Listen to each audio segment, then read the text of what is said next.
My sister asked me to be her surrogate, then told everyone I faked the miscarriage for attention. When I called her crying from the hospital, she screamed, "You unalived him. I should have picked someone else." I stayed silent. That was 11 months ago. Last week, she got served while changing her baby in a coffee shop. When my older sister found out she couldn't have kids, it broke her. I remember sitting next to her on the bathroom floor, holding her while she cried after her second failed IVF round. Because not only was it $30,000 down the drain, but it was also taking a huge emotional toll on her. I wish I had known back then how much her grief would become my responsibility, because just 2 weeks later, she asked me if I'd ever considered being a surrogate.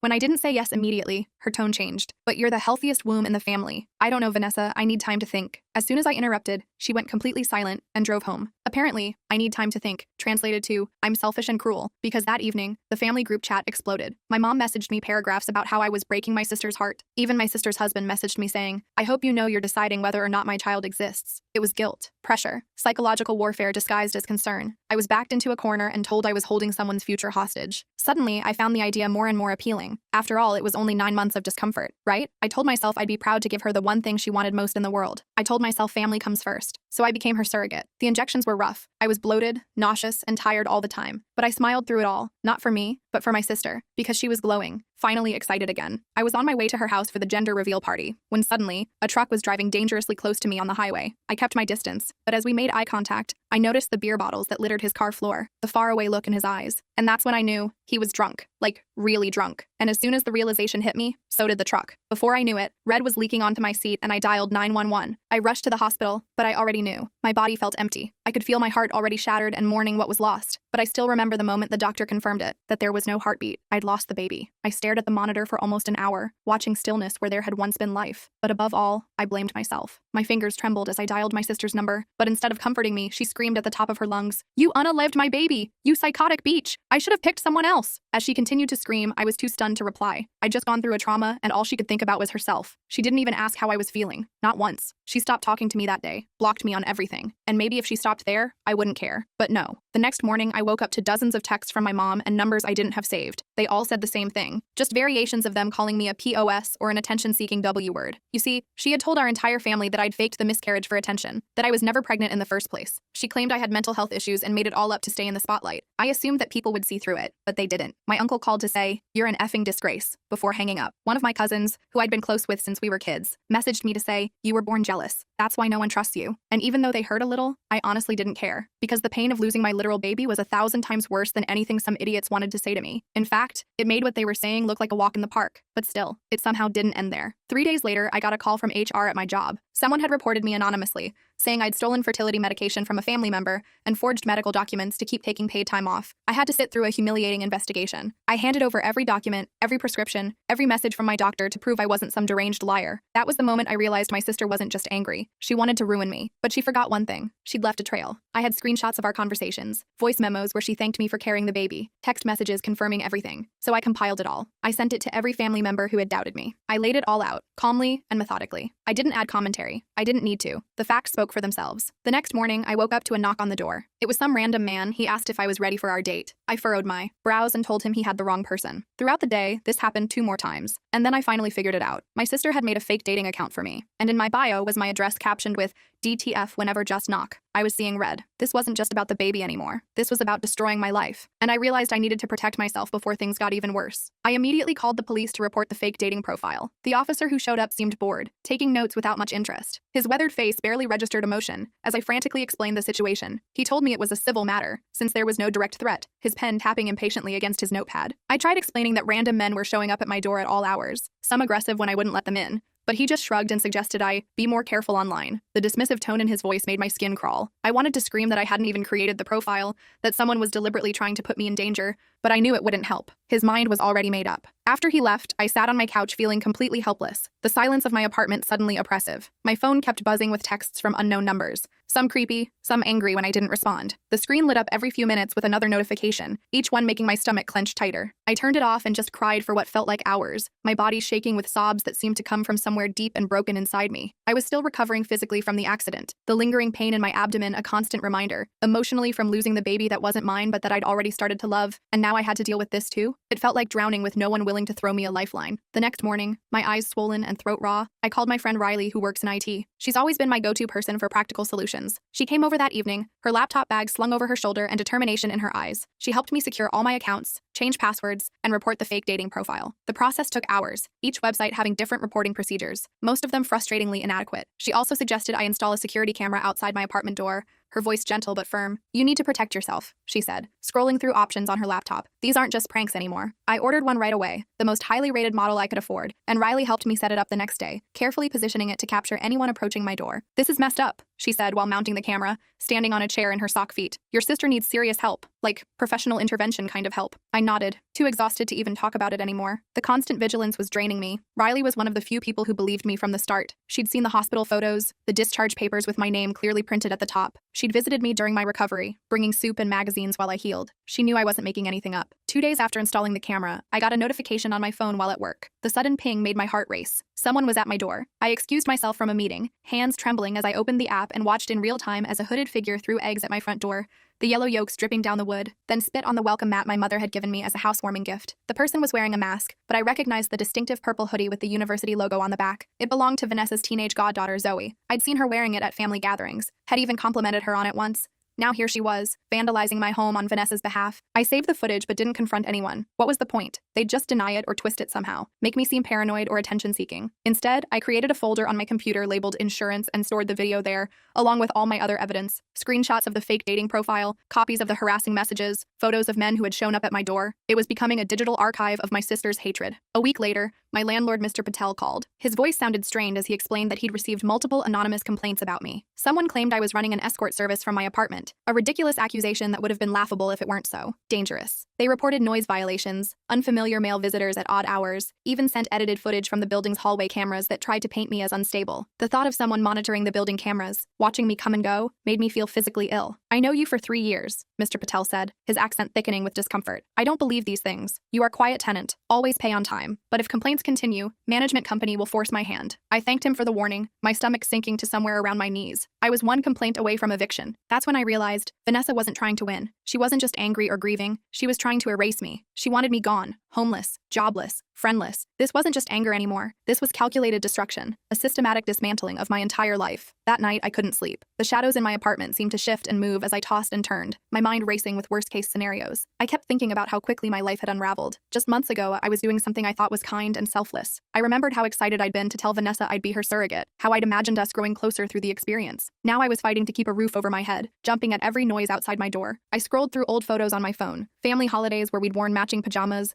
sister trips with Vanessa where we'd shared hotel beds and secrets, birthday celebrations where she'd always made sure I had my favorite cake. Had she always hated me? Was I just too blind to see it? Or had something fundamental broken inside her when the baby died, something that couldn't be repaired? The next morning, eyes gritty from lack of sleep, I decided I needed help beyond what Riley could provide. I joined some online forums for surrogates and women who'd experienced pregnancy loss. The communities were active and supportive, with thousands of members sharing their experiences. I posted my story anonymously, careful to omit identifying details, asking for advice. The responses were overwhelming. So many women shared similar experiences, not with the harassment, but with the grief, the blame, the feeling of failure after a miscarriage. Their stories poured in, each one a testament to the complicated emotions surrounding surrogacy and pregnancy loss. One user, SuroSister28, whose profile picture showed a woman with kind eyes and a gentle smile, suggested I speak to a lawyer who specialized in harassment cases. She sent me a name, Priya Sharma. I wasn't ready to sue anyone, especially not my own sister, but I needed to know my options. I called and scheduled a consultation, the receptionist's professional tone somehow reassuring. Ms. Sharma's office was small but professional, with certificates on the walls and a desk so neat it looked staged. She was younger than I expected, maybe mid-30s, with sharp eyes that missed nothing. She listened carefully as I showed her my evidence folder, the texts, the voice memos, the security footage, the dating profile screenshots. She took notes in a leather-bound notebook and occasionally asked questions, her face remaining neutral, though I caught a flash of something like anger when I showed her the dating profile. "This is textbook harassment," she finally said, setting down her pen with a decisive click. "You have grounds for a restraining order at minimum, possibly a civil suit for defamation and emotional distress. The dating profile alone constitutes identity theft in some jurisdictions." I shook my head, my throat tight. "I don't want to sue my sister. I just want her to stop. I want my life back." Ms. Sharma nodded, her expression softening slightly. "Then let's develop a strategy. Document everything.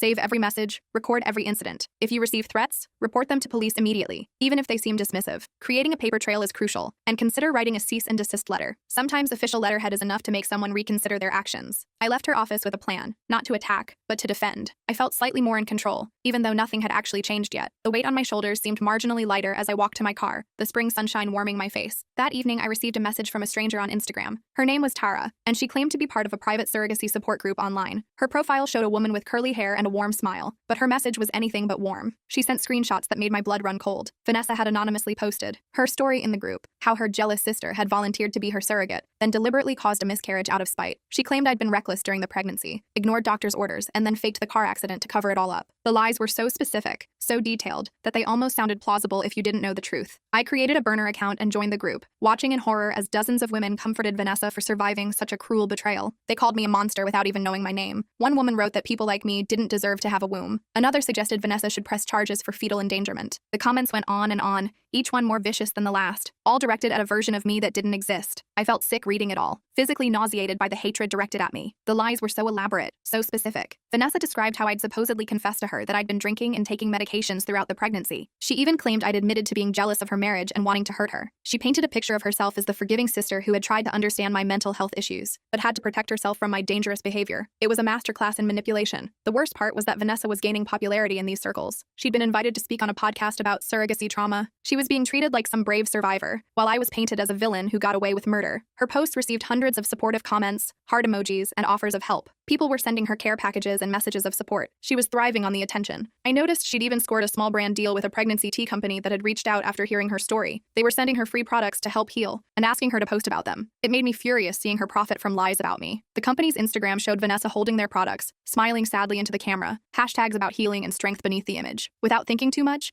I sent an anonymous email to the tea company. No drama, no accusations. I just wrote, "You might want to ask Vanessa Johnson for medical records confirming her surrogacy story before partnering with her." Then I attached proof. The hospital records showing I was the one who'd been pregnant. The accident report with details of my injuries. The surrogacy contract with both our signatures clearly visible. My hands shook as I hit send, but I felt a grim satisfaction knowing I was finally fighting back, even if anonymously. Within 48 hours, the tea company had quietly removed all mentions of Vanessa from their social media. She was dropped from the partnership without any public announcement. I felt a small sense of satisfaction seeing that at least someone had seen through her lies, had recognized the truth when presented with evidence. But Vanessa must have figured out what happened, because she retaliated almost immediately. She somehow got hold of private photos of me during my hormone injection phase, ones she must have taken without my permission when she was still pretending to be supportive. They weren't flattering. I was bloated, my stomach bruised from the shots, my face puffy from medications. I looked exhausted and unwell, which of course I was. The hormone treatments had been brutal. She posted them on her Instagram story with captions like, "Fake people can still take real shots," and "Some people will do anything for attention." She never used my name, but anyone who knew us would recognize me. It was humiliating. I imagined my coworkers seeing those photos, my friends, even the barista at my local coffee shop who always remembered my order. The thought made me want to hide in my apartment forever. That was the final straw. I'd tried to be reasonable. I'd tried to keep things private, but she kept escalating, kept attacking. So I made a 4-minute video, no names, no commentary, just dates, screenshots, a copy of the surrogacy contract with our signatures, the ER miscarriage report with my name clearly visible, voice memos of Vanessa thanking me for carrying the baby, telling me how grateful she was, the security footage of her goddaughter vandalizing my apartment, text messages from unknown men who had found me through the fake dating profile. I posted it on Reddit with the title, "My sister asked me to be her surrogate, then tried to destroy my life after I lost the baby." I didn't expect much, maybe some advice or support from strangers. I certainly didn't expect it to go viral locally. First, didn't even include our city, but somehow people figured it out. Within 24 hours, the post had thousands of upvotes. People from our hometown recognized the story. Friends, co-workers, extended family all saw it. Some reached out to me privately, apologizing for believing Vanessa. Others remained silent, probably embarrassed by how quickly they'd turned on me. A few doubled down, insisting I was the one twisting the narrative. The local gossip mill was working overtime. My phone started blowing up with notifications, text messages, calls, social media alerts. It was overwhelming. I turned it off, suddenly anxious about what I'd done. Had I just stooped to her level? Was I now the one seeking attention? I spent the night tossing and turning, wondering if I'd made things worse, if I'd just poured gasoline on an already raging fire. The next morning, I woke up to an email from someone named Alex. They claimed to be a former friend of Vanessa's who had seen my Reddit post. The message was sympathetic but cautious, as if they were afraid of getting involved. Attached was a screen recording from Vanessa's private spam Instagram account, one only her closest friends could see. On it, she'd been mocking the miscarriage for months, bragging about manipulating a hormonal B-word into silence, and joking about how easy it was to turn the family against me. She shared screenshots of family members criticizing me in group chats I wasn't wasn't part of, laughing about how isolated I'd become. In one particularly cruel post, she'd written, "Imagine being so pathetic you can't even keep a baby alive for 9 months. Not that I'm complaining. Now I can find a surrogate who isn't a complete failure." The post had laughing emojis and supportive comments from her inner circle. They were all in on it, all laughing at my pain, at the loss of a child I had carried for her. I felt like I'd been punched in the stomach. This wasn't just about her grief anymore. This wasn't a sister lashing out in pain. This was malice. Pure, calculated malice. And she'd been planning it for months, cultivating allies, turning people against me systematically while pretending to be the victim. I compiled everything into a clean, organized Google Drive folder. Posts, messages, timestamps, medical records, everything. I didn't add any commentary. The facts spoke for themselves. Then I sent the link to Vanessa's employer, a marketing firm where she was a senior manager. No caption, no explanation, just the evidence. I knew it was a nuclear option, but I was done being the only one facing consequences. Within a week, Vanessa was quietly let go from her job. I only found out because Riley's boyfriend worked at the same company and mentioned it in passing. Apparently, they cited violation of company values and concerns about professional conduct. They didn't publicly connect it to her harassment campaign against me, but the timing made it obvious. Part of me felt guilty, but a larger part felt vindicated. For the first time in months, there was a consequence for her actions, not mine. 2 months later, I heard through family gossip that Marcus had moved out. No one knew exactly why, but my cousin Jen,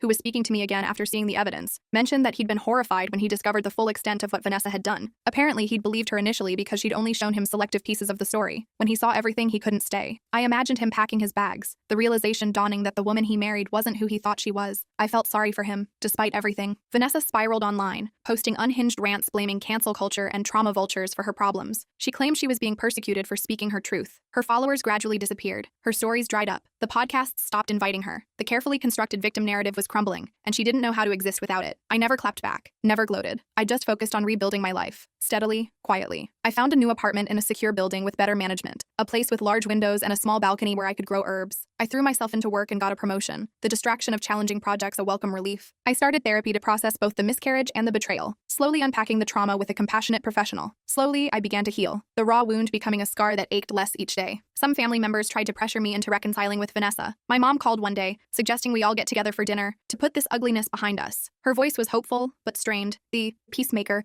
trying to restore harmony without addressing the cause of the discord. I declined politely but firmly. There are some bridges that, once burned, should stay ashes. About a year after everything happened, I was sitting at a cafe when I spotted Vanessa across the street. She looked different, thinner, more subdued, her once perfect appearance slightly disheveled. For a moment, our eyes met through the window. I thought she might come in, might try to talk to me. Instead, she quickly turned and walked away. Her pace hurried as if fleeing something. I felt nothing. Not anger, not satisfaction, not even pity. Just emptiness where our relationship used to be. That evening, I got one message from my mother. It was short, but said everything. "You were right. I'm sorry." I didn't respond. I just closed my laptop and smiled. Not because justice was served, but because I had survived. I had protected myself when no one else would. The healing wasn't linear. Some days were harder than others. I still had nightmares about the accident, still felt phantom pains where the baby had been. Some mornings I woke up with my hand on my stomach, momentarily confused about why it was flat. But I was moving forward, one day at a time, reclaiming pieces of myself that had been lost in the chaos. Then one morning, I received a letter. No return address, just my name written in familiar handwriting. Inside was a check for $30,000, the exact amount of the IVF treatment, and a note that simply said, "I can't take back what I did, but I can return what you gave." It was signed by Marcus, not Vanessa. I recognized his neat, precise script from birthday cards and Christmas tags. I stared at the check for a long time, unsure what to do with it. Part of me wanted to rip it up, to reject anything connected to that painful time, but another part recognized it for what it was, an acknowledgement of the sacrifice I'd made, the trauma I'd endured. It wasn't an apology from the person who had hurt me most, but it was something. A recognition that what happened was real, that my suffering mattered. In the end, I deposited the check and donated half to a pregnancy loss support organization. The rest I put toward a trip I'd always wanted to take but never thought I could afford. 2 weeks in Japan, exploring temples and gardens, losing myself in a culture where no one knew my story. It felt right somehow, using that money to build something new, rather than dwelling on what was lost. Around this time, I also reconnected with an old friend, Damien, who had reached out after seeing my Reddit post. He'd gone through something similar with his brother, not a surrogacy situation, but a family betrayal that had left him isolated and doubting himself. We started meeting for coffee, then dinner, then more. He understood my trust issues, never pushed for more than I could give. His patience was a balm, his understanding a gift I hadn't expected to receive. 6 months into our relationship, we were having dinner when he asked about Vanessa. I realized I hadn't thought about her in weeks. The anger that had once consumed me had faded to a dull ache, then to something like indifference. I told him I hoped she'd found help, found peace, but that I had no interest in having her in my life again. "Some people show you who they are in a crisis," he said, reaching across the table to take my hand, "and you have to believe them." I nodded, thinking how true that was. The accident had revealed Vanessa's true character, just as it had shown me my own strength. I'd never imagined I could survive something like this, but here I was, not just surviving, but building something new from the ruins. Last week, I ran into my cousin Jen at the grocery store. After awkward small talk about the weather and her new job, she mentioned that Vanessa was pregnant. Apparently, they'd found a new surrogate, a woman they were paying this time, not family. The baby was due in 3 months. months. I felt a strange mix of emotions: relief that she hadn't asked another family member, concern for the surrogate, a distant echo of the grief I'd carried. "She's different now," Jen said hesitantly, examining a display of apples with too much interest. "The therapy helped. She talks about you sometimes, about how she wishes she could take it all back." I nodded but said nothing. Maybe Vanessa had changed. Maybe therapy and time had helped her see the damage she'd done. Or maybe she was just telling people what they wanted to hear. Either way, it wasn't my problem anymore. As I was checking out, Jen asked if I would consider reaching out to Vanessa for closure. I smiled and shook my head, the answer coming easily. "I have my closure," I told her. "I hope she finds hers." And I meant it. The best revenge wasn't watching Vanessa lose her job or her marriage. It wasn't exposing her lies or making her face consequences. The best revenge was moving on, building a life so full and rich that what happened became just a chapter in my story, not the whole book. Sometimes I still think about the baby I carried, what they might have looked like, who they might have become. I don't regret being a surrogate. I regret trusting someone who saw my generosity as weakness, my grief as an opportunity for manipulation. But those regrets don't define me anymore. What defines me is what I did after, how I stood up for myself when no one else would, how I refused to be erased or silenced, how I rebuilt from the ashes of what was lost. Last month, I started volunteering with a support group for surrogates. I share my story not to warn them away from helping family, but to help them establish boundaries, recognize red flags, protect themselves legally and emotionally. Every time I speak, I feel a little lighter, a little stronger. The women listen intently, ask questions, sometimes share their own fears. It feels good to transform my pain into something useful, something that might spare someone else. Yesterday, I received an invitation to my cousin's wedding. Vanessa will be there, of course. A year ago, I would have declined immediately, unwilling to be in the same room as her. Now, I'm considering going, not to reconcile, not to forgive, but to show myself how far I've come, that I can occupy the same space without letting her presence diminish mine. I don't know if I'll ever have children of my own. The experience left me with complicated feelings about pregnancy and motherhood, but I do know that whatever path I choose, it will be mine, not shaped by guilt or manipulation or family pressure, but by what I truly want. And that, I think, is the real victory. Not just surviving Vanessa's campaign to destroy me, but emerging from it with a clearer sense of who I am and what I deserve. The sister I thought I knew is gone, if she ever existed at all, but I'm still here, stronger, wiser, and finally, truly free. I decided to go to the wedding. It took a lot of mental preparation, but I wasn't going to let Vanessa control my life anymore. I bought a new dress, something that made me feel confident, but not like I was trying too hard. The night before, I barely slept, my mind racing with all the possible scenarios of how seeing Vanessa might go. The ceremony itself was beautiful. I sat in the back, trying to be as inconspicuous as possible. I spotted Vanessa across the room, her baby bump visible under her flowy dress. She was about 7 months along now, according to what I'd heard through the family grapevine. I kept my distance, focusing on the bride and groom instead of the knot in my stomach. During the reception, I stuck close to Riley,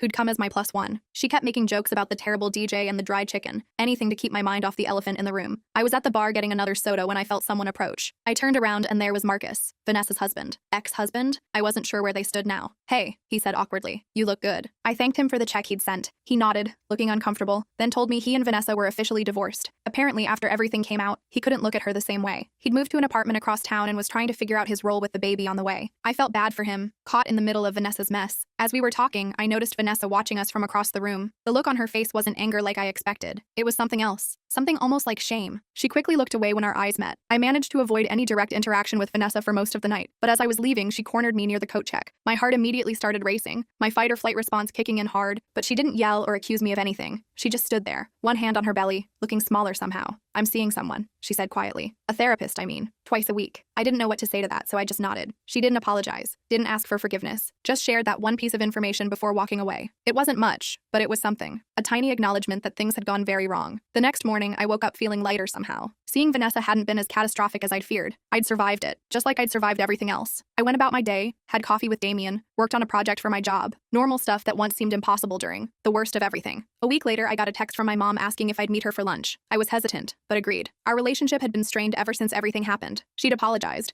but there was still this awkwardness between us, like neither of us knew how to be around each other anymore. We met at this little cafe near her house. She looked nervous, fidgeting with her napkin as we ordered. Finally, she took a deep breath and told me Vanessa had been diagnosed with something called adjustment disorder, with anxiety and depressed mood. Apparently, the failed IVF treatments had triggered it, and then the miscarriage made it worse. She wasn't excusing what Vanessa did. She made that clear, but she wanted me to understand that Vanessa hadn't been herself. I sat there, absorbing this information. Part of me wanted to say, no kidding, she wasn't herself. Normal people don't try to destroy their sister's life. But I kept that thought to myself. Instead, I just asked if Vanessa was getting help. Mom nodded, saying the therapy seemed to be working. She was on medication too. As we were finishing lunch, Mom hesitantly mentioned that Vanessa had asked if I would consider meeting with her and her therapist. A mediated conversation of sorts. I immediately tensed up. The thought of sitting in a room with Vanessa, talking about everything that happened, made my stomach churn. I told Mom I'd think about it, but I wasn't ready for that. Maybe I never would be. That night, I talked it over with Damien. He listened without judgment as I worked through my feelings. He pointed out that I didn't owe Vanessa anything, not even a conversation. But he also said that sometimes these mediated discussions can provide closure. The decision decision was entirely mine. I spent the next few days thinking about it. I made a pro-con list like some kind of middle schooler trying to decide whether to go to a dance. In the end, curiosity won out. I wanted to hear what Vanessa had to say. I wanted to know if she truly understood the damage she'd done. So I agreed to one session, with conditions. It would be on my terms, at a time that worked for me, and I could leave at any point if I felt uncomfortable. The day of the meeting, I was a nervous wreck. I changed my outfit 3 times, as if what I wore would somehow protect me. Damien drove me to the therapist's office and waited in the car, my safety net if things went south. The waiting room was quiet, just the sound of a white noise machine and soft classical music. When the door opened, I saw Vanessa already sitting inside. She looked up when I entered, her eyes red-rimmed like she'd been crying. The therapist, Dr. Chen, explained the ground rules. This wasn't about forcing reconciliation or forgiveness. It was about communication and understanding. Vanessa would speak first, then I would have a chance to respond. We could take breaks at any time. Vanessa started by acknowledging everything she'd done, not in vague terms, but specifically. The fake dating profile, the lies to family, the harassment at my job, the photos she'd shared without permission. She didn't make excuses or try to minimize it. She just laid it all out, her voice shaking at times. Then she explained what had been happening in her head. How after the second failed IVF, something broke inside her. How when I lost the baby, all she could see was another failure, another thing taken from her. She'd created this narrative where I was the villain because it was easier than facing her grief and disappointment. The more people believed her, the more real it became in her mind. It was like she'd convinced herself of her own lies. I wanted someone to blame, she said, tears running down her face. And you were there. I sat silently, letting her words sink in. When it was my turn to speak, I found it hard to find the right words. I told her how scared I'd been, how alone, how betrayed by not just her, but everyone who believed her without question. I told her about the nights I couldn't sleep, jumping at every noise outside my door, about the humiliation of defending myself against accusations that never should have existed. You didn't just attack me, I said. You tried to erase me. She nodded, not denying anything. The therapist guided us through the conversation, stepping in when things got too heated, or when one of us needed a moment. It wasn't some magical healing session. There were no hugs or tearful reconciliations like in the movies, just 2 broken people trying to understand how we'd ended up here. At the end of the session, Vanessa asked if I would consider meeting again. I told her honestly that I didn't know.